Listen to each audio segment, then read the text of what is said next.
नमस्कार दोस्तों, स्वागत है आप सभी का अपने YouTube चैनल शिव पार्वती धार्मिक कथा में। दोस्तों, आज मैं आप सभी को बृहस्पतिवार व्रत की कथा सुनाऊंगी। तो आइए सुनते हैं बृहस्पतिवार व्रत कथा। प्राचीन समय की बात है। एक बड़ा प्रतापी तथा दानी राजा था। वह प्रत्येक गुरुवार को व्रत रखता एवं पूजन करता था। यह उसकी रानी को अच्छा नहीं लगता था। न वह व्रत करती और न ही किसी को एक पैसा दान में देती थी। राजा को भी ऐसा करने से मना किया करती थी। एक समय की बात है कि राजा शिकार खेलने वन को चले गए। घर पर रानी और दासी थी। उस समय गुरु बृहस्पति साधु का रूप धारण कर राजा के दरवाजे पर भिक्षा मांगने आए। साधु ने रानी से भिक्षा मांगी तो वह कहने लगी, हे साधु महाराज, मैं इस दान और पुण्य से तंग आ गई हूँ। आप कोई ऐसा उपाय बताएं जिससे यह सारा धन नष्ट हो जाए और मैं आराम से रह सकूं। साधु रूपी बृहस्पति देव ने कहा, हे देवी, तुम बड़ी विचित्र हो। संतान और धन से कोई भी दुखी नहीं होता है। अगर तुम्हारे पास धन अधिक है तो इसे शुभ कार्यों में लगाओ जिससे तुम्हारे दोनों लोग सुधरे। परंतु साधु की इन बातों से रानी खुश नहीं हुई। उसने कहा, मुझे ऐसे धन की आवश्यकता नहीं जिसे मैं दान दूं तथा जिसको संभालने में ही मेरा सारा समय नष्ट हो जाए। साधु ने कहा, यदि तुम्हारी ऐसी इच्छा है तो जैसा मैं तुम्हें बताता हूँ तुम वैसा ही करना। बृहस्पतिवार के दिन तुम अपने घर को गोबर से लिपना, अपने केशों को पीली मिट्टी से धोना, केशों को धोते समय स्नान करना, राजा से हजामत बनवाने को कहना, भोजन में मांस मदिरा खाना, कपड़ा धोबी के यहाँ धुलने देना। इस प्रकार 7 बृहस्पतिवार करने से तुम्हारा समस्त धन नष्ट हो जाएगा। इतना कहकर साधु बने बृहस्पति देव अंतर्ध्यान हो गए।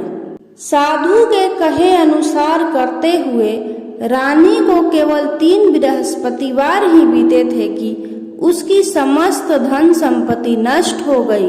भोजन के लिए परिवार तरसने लगा। एक दिन राजा रानी से बोला, हे रानी, तुम यहीं रहो, मैं दूसरे देश को जाता हूँ, क्योंकि यहाँ पर मुझे सभी जानते हैं, इसलिए मैं यहाँ कोई कार्य नहीं कर सकता। ऐसा कहकर राजा परदेश चला गया। वहां वह जंगल से लकड़ी काट कर लाता और शहर में बेचता। इस तरह वह अपना जीवन व्यतीत करने लगा। इधर राजा के बिना रानी और दासी दुखी रहने लगी। एक समय जब रानी और दासियों को 7 दिन बिना भोजन के रहना पड़ा तो रानी ने अपनी दासी से कहा, हे दासी, पास ही के नगर में मेरी बहन रहती है। वह बड़ी धनवान है। तू उसके पास जा और कुछ ले आ ताकि थोड़ा बहुत गुजर बसर हो जाए। दासी रानी की बहन के पास गई। उस दिन बृहस्पतिवार था। रानी की बहन उस समय बृहस्पतिवार की कथा सुन रही थी। दासी ने रानी की बहन को अपनी रानी का संदेश दिया, लेकिन रानी की बहन ने कोई उत्तर नहीं दिया। जब दासी को रानी की बहन से कोई उत्तर नहीं मिला तो वह बहुत दुखी हुई। उसे क्रोध भी आया।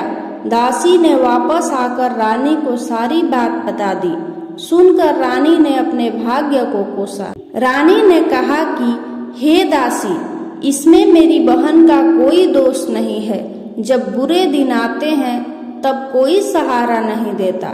उधर रानी की बहन ने सोचा कि मेरी बहन की दासी आई थी, परंतु मैं उससे नहीं बोली, इससे वह बहुत दुखी हुई होगी। अतः कथा सुनकर और पूजन समाप्त कर वह अपनी बहन के घर गई और कहने लगी, हे बहन, मैं बृहस्पतिवार का व्रत कर रही थी। तुम्हारी दासी गई थी, परंतु जब तक कथा होती है तब तक हम लोग न उठते हैं और न बोलते हैं, इसलिए मैं नहीं बोली। कहो दासी, क्यों गई थी? रानी बोली, बहन, हमारे घर अनाज नहीं था। ऐसा कहते कहते रानी की आंखें भर आई। उसने दासियों समेत भूखा रहने की बात भी अपनी बहन को बता दी। रानी की बहन बोली, बहन देखो, बृहस्पति देव भगवान सबकी मनोकामना पूर्ण करते हैं। देखो, शायद तुम्हारे घर में अनाज रखा हो। यह सुनकर दासी घर के अंदर गई तो वहां उसे एक घड़ा अनाज का भरा मिल गया। उसे बड़ी हैरानी हुई, क्योंकि उसने एक एक बर्तन देख लिया था। उसने बाहर आकर रानी को बताया। दासी रानी से कहने लगी, हे रानी, जब हमको भोजन नहीं मिलता तो हम व्रत ही तो करते हैं, इसलिए क्यों न इनसे व्रत और कथा की विधि पूछ ली जाए, हम भी व्रत किया करेंगे। दासी के कहने पर रानी ने अपनी बहन से बृहस्पतिवार व्रत के बारे में पूछा। तब उसकी बहन ने बताया, बृहस्पतिवार के व्रत में चने की दाल और मुनक्का से विष्णु भगवान का केले की जड़ में पूजन करें तथा दीपक जलाएं, पीला भोजन करें तथा कथा सुने। इससे गुरु भगवान प्रसन्न होते हैं, मनोकामना पूर्ण करते हैं। व्रत और पूजन की विधि बताकर रानी की बहन अपने घर लौट आई। रानी और दासी दोनों ने निश्चय किया कि बृहस्पति देव भगवान का पूजन जरूर करेंगे। 7 रोज बाद जब बृहस्पतिवार आया तो उन्होंने व्रत रखा। घुड़साल में जाकर चना और गुड़ बीन लाई तथा उसकी दाल से केले की जड़ तथा विष्णु भगवान का पूजन किया। अब भोजन पीला कहाँ से आए? दोनों बड़ी दुखी हुई, परंतु उन्होंने व्रत किया था, इसलिए बृहस्पति देव भगवान प्रसन्न थे। एक साधारण व्यक्ति के रूप में वे 2 थालों में सुंदर पीला भोजन लेकर आए और दासी को देकर बोले, हे दासी, यह भोजन तुम्हारे लिए और तुम्हारी रानी के लिए है, इसे तुम दोनों ग्रहण करना। दासी भोजन पाकर बहुत प्रसन्न हुई। उसने रानी को सारी बात बताई। उसके बाद से वे प्रत्येक बृहस्पतिवार को गुरु भगवान का व्रत और पूजन करने लगी। बृहस्पति भगवान की कृपा से उनके पास पहले से भी अधिक धन हो गया, परंतु रानी फिर पहले की तरह आलस्य करने लगी।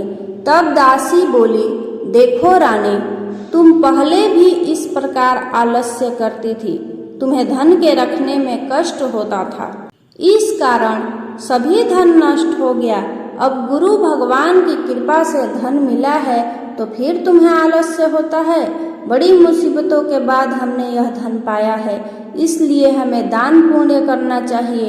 अब तुम भूखे मनुष्यों को भोजन कराओ, प्याऊ लगवाओ, ब्राह्मणों को दान दो, कुआं, तालाब, बावड़ी आदि का निर्माण कराओ, मंदिर पाठशाला बनवाकर दान दो। दासी की बात मानकर रानी ने शुभ कार्य करना शुरू किया। एक दिन रानी और दासी आपस में विचार करने लगी कि न जाने राजा किस दशा में होंगे। उनकी कोई खोज खबर नहीं है। उन्होंने श्रद्धा पूर्वक बृहस्पति भगवान से प्रार्थना की कि हे भगवान, राजा जहाँ कहीं भी हो शीघ्र वापस आ जाएं। उधर राजा प्रदेश में बहुत दुखी रहने लगा। वह प्रतिदिन जंगल से लकड़ी बीनकर लाता और उसे शहर में बेचकर अपने दुखी जीवन को बड़ी कठिनता से व्यतीत करता। एक दिन दुखी हो अपनी पुरानी बातों को याद करके वह रोने लगा और उदास हो गया। उसी समय राजा के पास बृहस्पति देव साधु के वेश में आकर बोले, हे लकड़हारे, तुम इस सुनसान जंगल में किस चिंता में बैठे हो, मुझे बतलाओ। यह सुन राजा के नेत्रों में जल भर आया। साधु की वंदना कर राजा ने अपनी संपूर्ण कहानी सुना दी। महात्मा दयालु होते हैं। वे राजा से बोले, हे राजा, तुम्हारी पत्नी ने बृहस्पति देव के प्रति अपराध किया था, जिसके कारण तुम्हारी यह दशा हुई। अब तुम चिंता मत करो, भगवान तुम्हें पहले से अधिक धन देंगे।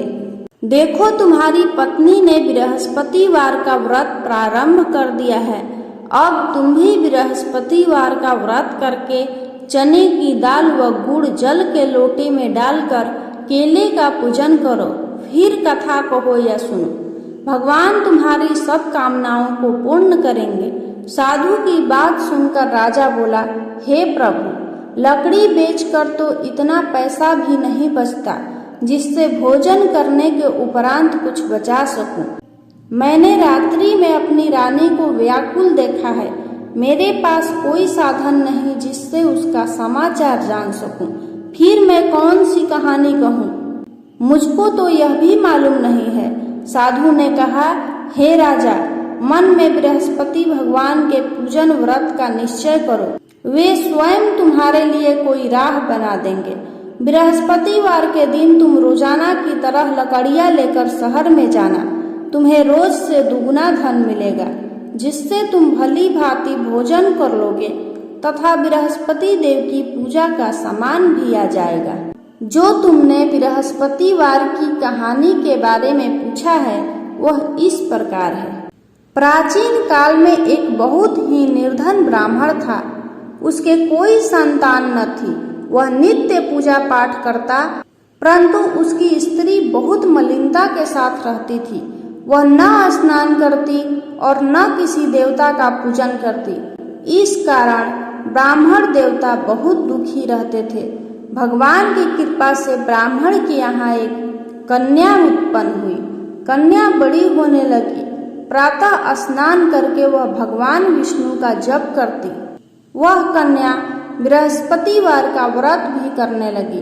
पूजा पाठ समाप्त कर पाठशाला जाती तो अपनी मुट्ठी में जौ भर के ले जाती और पाठशाला के मार्ग में डालती जाती। लौटते समय वही जौ स्वर्ण के हो जाते तो उनको बीन कर घर ले आती। एक दिन वह बालिका सूप में उन सोने के जौ को फटक कर साफ कर रही थी कि तभी उसकी माँ ने देख लिया और कहा कि हे बेटी, सोने के जौ को फटकने के लिए सोने का सूप भी तो होना चाहिए।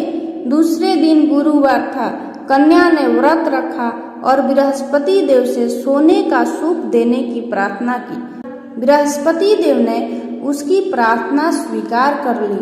रोजाना की तरह वह कन्या जौ फैलाती हुई पाठशाला चली गई। पाठशाला से लौटकर जब वह जौ बीन रही थी तो बृहस्पति देव की कृपा से उसे सोने का सूप मिला। उसे वह घर ले आई और उससे जौ साफ करने लगी, परंतु उसकी माँ का वही ढंग रहा। एक दिन की बात है, कन्या सोने के सूप में जब जौ साफ कर रही थी, उस समय उस नगर का राजकुमार वहां से होकर निकला। कन्या के रूप और सोने के सूप को देखकर वह उस पर मोहित हो गया। राजमहल आकर वह भोजन तथा जल त्याग कर उदास होकर लेट गया। राजा को जब राजकुमार द्वारा अन्न जल त्यागने का समाचार ज्ञात हुआ तो अपने मंत्रियों के साथ वह अपने पुत्र के पास गए और कारण पूछा। राजकुमार ने राजा को उस लड़की के घर का पता भी बता दिया। मंत्री उस लड़की के घर गया। मंत्री ने ब्राह्मण के समक्ष राजा की ओर से निवेदन किया। कुछ ही दिन बाद ब्राह्मण की कन्या का विवाह राजकुमार के साथ संपन्न हो गया। कन्या के घर से जाते ही ब्राह्मण के घर में पहले की भांति गरीबी का निवास हो गया। एक दिन दुखी होकर ब्राह्मण अपनी पुत्री से मिलने गया। बेटी ने पिता की अवस्था को देखा और अपनी माँ का हाल पूछा तो ब्राह्मण ने सभी हाल कह सुनाया। कन्या ने बहुत सा धन देकर अपने पिता को विदा कर दिया, लेकिन कुछ दिन बाद फिर वही हाल हो गया। ब्राह्मण फिर अपनी कन्या के यहाँ गया और सभी हाल कहा तो पुत्री बोली, हे पिताजी, आप माता जी को यहाँ लिवा लाओ, मैं उन्हें वह विधि बता दूंगी जिससे गरीबी दूर हो जाए। ब्राह्मण देवता अपनी स्त्री को साथ लेकर अपनी पुत्री के पास राजमहल पहुँचे तो पुत्री अपनी माँ को समझाने लगी, हे माँ, तुम प्रातः काल उठकर स्नान आदि करके भगवान विष्णु का पूजन करो तो सब दरिद्रता दूर हो जाएगी। परंतु उसकी माँ ने उसकी एक भी बात नहीं मानी। वह प्रातः काल उठकर अपनी पुत्री की बची जूठन को खा लेती थी। एक दिन उसकी पुत्री को बहुत गुस्सा आया। उसने अपनी माँ को एक कोठरी में बंद कर दिया।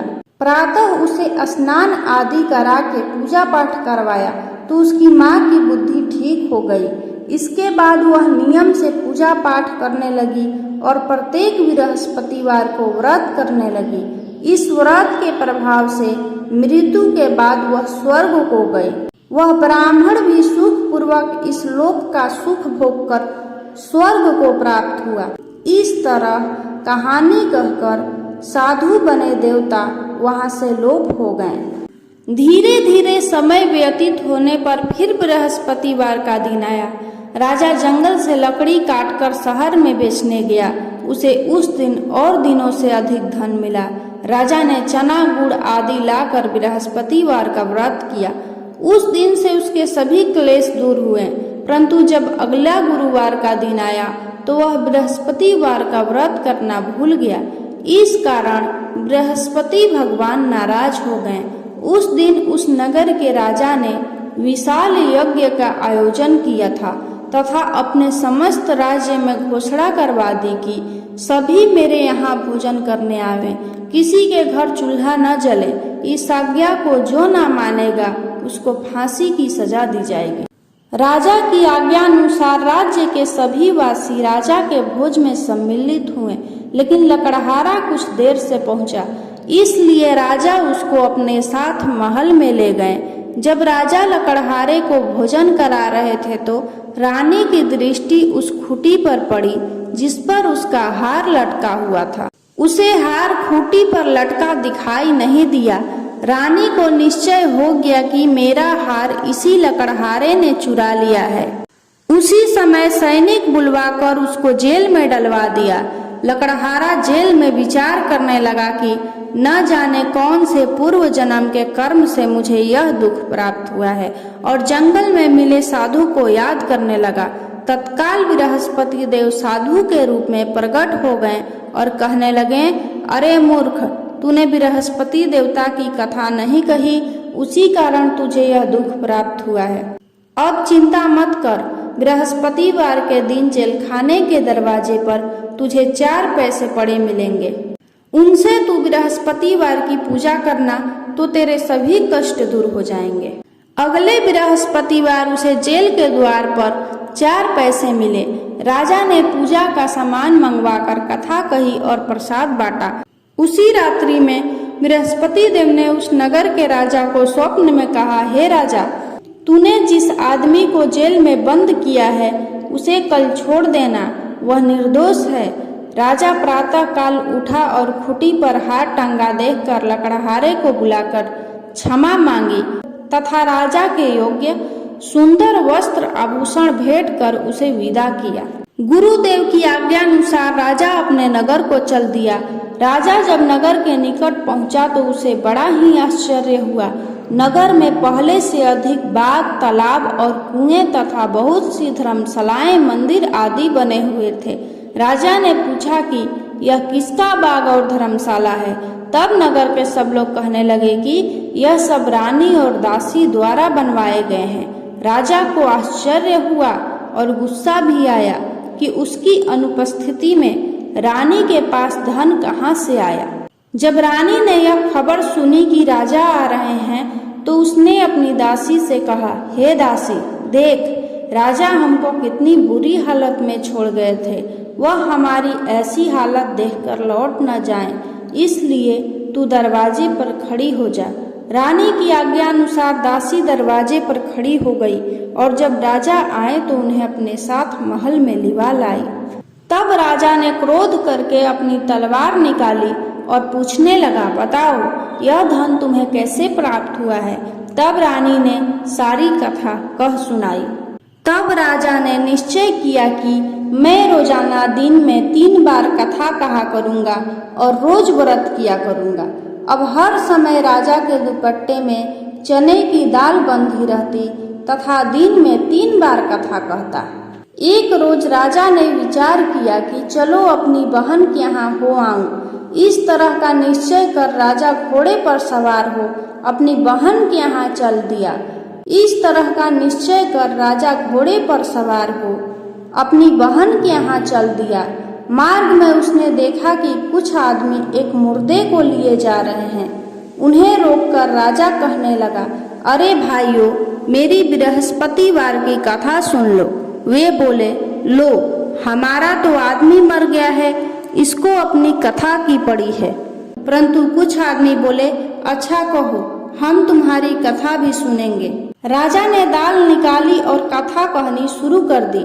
जब कथा आधी हुई तो मुर्दा हिलने लगा और जब कथा समाप्त हुई तो राम राम करके वह मुर्दा खड़ा हो गया।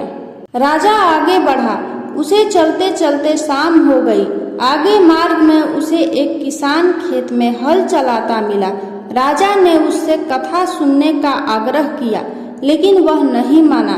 राजा आगे चल पड़ा। राजा के हटते ही बैल पछाड़ खाकर गिर गए तथा किसान के पेट में बहुत जोर से दर्द होने लगा। उसी समय किसान की माँ रोटी लेकर आई। उसने जब देखा तो अपने पुत्र से सब हाल पूछा। बेटे ने सभी हाल बता दिया। बुढ़िया दौड़ी दौड़ी उस घुड़सवार के पास पहुंची और उससे बोली, मैं तेरी कथा सुनूंगी, तू अपनी कथा मेरे खेत पर ही चलकर कहना। राजा ने लौटकर बुढ़िया के खेत पर जाकर कथा कही, जिसके सुनते ही बैल खड़े हो गए तथा किसान के पेट का दर्द भी बंद हो गया। राजा अपनी बहन के घर पहुंच गया। बहन ने भाई की खूब मेहमानी की। दूसरे रोज प्रातः काल राजा जागा तो वह देखने लगा कि सब लोग भोजन कर रहे हैं। राजा ने अपनी बहन से जब पूछा, ऐसा कोई मनुष्य है जिसने भोजन नहीं किया हो, जो मेरी बृहस्पतिवार की कथा सुन ले।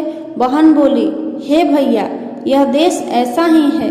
पहले यहाँ के लोग भोजन करते हैं, बाद में कोई अन्य कार्य करते हैं। फिर वह एक कुम्हार के घर गई, जिसका लड़का बीमार था। उसे मालूम हुआ कि उसके यहाँ 3 दिन से किसी ने भोजन नहीं किया है। रानी ने अपने भाई की कथा सुनने के लिए कुम्हार से कहा। वह तैयार हो गया। तब राजा ने जाकर बृहस्पतिवार की कथा कही, जिसको सुनकर उसका लड़का ठीक हो गया। अब तो राजा की प्रशंसा होने लगी। एक दिन राजा ने अपनी बहन से कहा, हे बहन, मैं अब अपने घर जाऊंगा, तुम भी तैयार हो जाओ। राजा की बहन ने अपनी सास से अपने भाई के साथ जाने की आज्ञा मांगी। सास बोली, हाँ चली जा, मगर अपने लड़कों को मत ले जाना, क्योंकि तेरे भाई को कोई संतान नहीं होती। बहन ने अपने भाई से कहा, हे भैया, मैं तो चलूंगी, परंतु कोई बालक नहीं जाएगा। अपनी बहन को भी छोड़कर दुखी मन से राजा अपने नगर को लौट आया। राजा ने अपनी रानी से सारी कथा बताई और बिना भोजन किए वह शैया पर लेट गया। रानी बोली, हे प्रभु, बृहस्पति देव ने हमें सब कुछ दिया है, वे हमें संतान भी अवश्य देंगे। उसी रात बृहस्पति देव ने राजा को स्वप्न में कहा, हे राजा, उठ, सभी सोच त्याग दे, तेरी रानी गर्भवती है। राजा को यह जानकर बड़ी खुशी हुई। 9वें महीने रानी के गर्भ से एक सुंदर पुत्र पैदा हुआ। जब राजा की बहन ने यह शुभ समाचार सुना तो वह बहुत खुश हुई तथा बधाई लेकर अपने भाई के यहाँ आई। तब रानी ने कहा, जब तुम्हारे भाई तुम्हें अपने साथ ला रहे थे तब तुम नहीं आई, और आज अपने आप ही भागी भागी बिन बुलाए ही आ गई। तो राजा की बहन बोली, भाई, मैं इस प्रकार न कहती तो तुम्हें औलाद कैसे मिलती। बृहस्पति देव सभी कामनाएं पूर्ण करते हैं। जो सद्भावना पूर्वक बृहस्पतिवार का व्रत करता है एवं कथा पढ़ता है अथवा सुनता है और दूसरों को सुनाता है, बृहस्पति देव उसकी सभी मनोकामनाएं पूर्ण करते हैं। उनकी सदैव रक्षा करते हैं। जो संसार में सद्भावना से गुरुदेव का पूजन एवं व्रत सच्चे हृदय से करते हैं, उनकी सभी मनोकामनाएं वैसे ही पूर्ण होती हैं जैसी सच्ची भावना से रानी और राजा ने बृहस्पति देव की कथा का गुणगान किया तो उनकी सभी इच्छाएं बृहस्पति देव ने पूर्ण की। बोलिए श्री बृहस्पति भगवान की जय।